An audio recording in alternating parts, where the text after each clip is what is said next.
So here we have the Ford Kuga ST line automatic on a 68 plate. I'm going to start off by showing you around the outside of the car, and then we'll hop in and run through some controls on the inside. From the outside you can see that it's a 5-door car with those lovely black alloy wheels and tinted windows as well. Let's start off inside the boot and then work our way around the rest of the car from there. So the tailgate on this car will open electronically. You can do that by double tapping the button on the bottom of that key. That's one of a few ways in which you can open it. As we approach the boot, you'll see we've got reversing sensors. This car's also got a reversing camera. Plenty of boot space as well, as you can see, along with that 60/40 split folding rear seat. Okay, so we're just going to work our way back round to the front of the car, and then we'll hop in and run through some controls on the inside.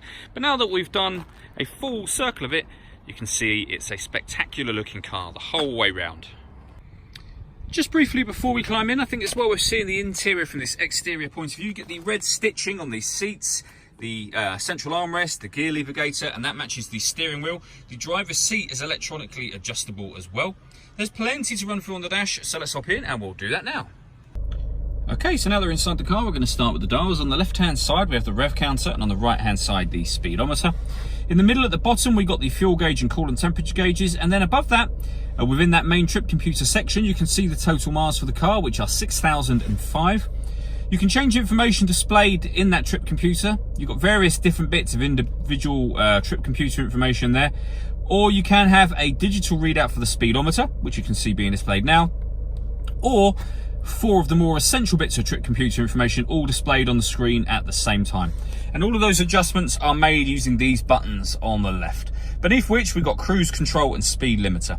On the right hand side we have stereo controls, and that button in the middle is the button for the voice activation. So you can hit that button, ask it to dial anyone in your contacts list, and it can do that for you without you having to take your phone from your bag or pocket.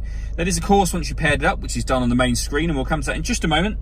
You can also see we've got this minus paddle and the plus one on the other side of the steering wheel.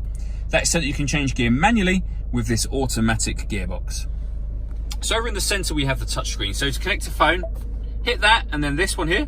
Search for your vehicle on your device and select it once it is found. And then just follow the instructions on screen. It's very easy to do.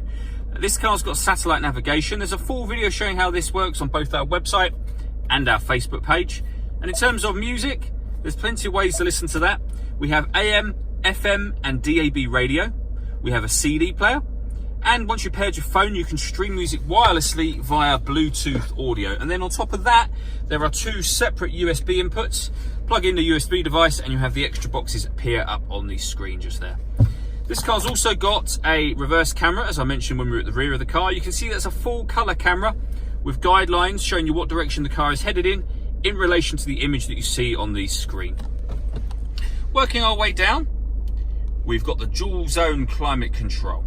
So you can adjust the passenger temperature, the driver temperature, the fan speed up and down from here.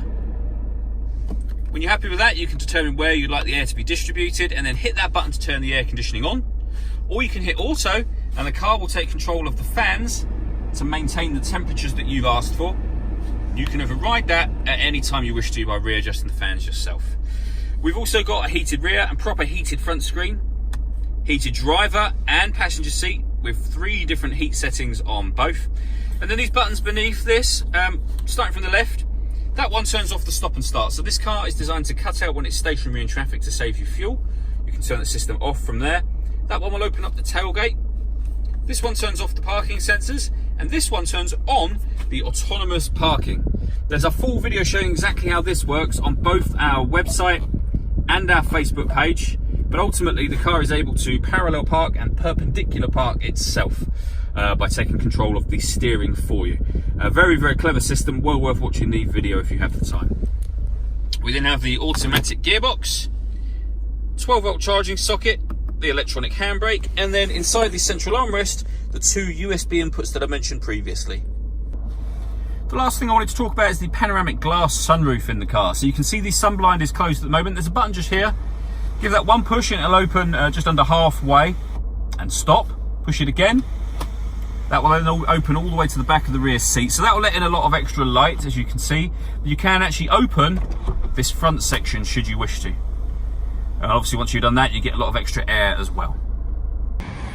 All that leaves me to say is thank you for taking the time to watch this video. If you'd like to come and see the car in person and have a test drive, please feel free to call any of our MJA sites. We'd love to hear from you soon.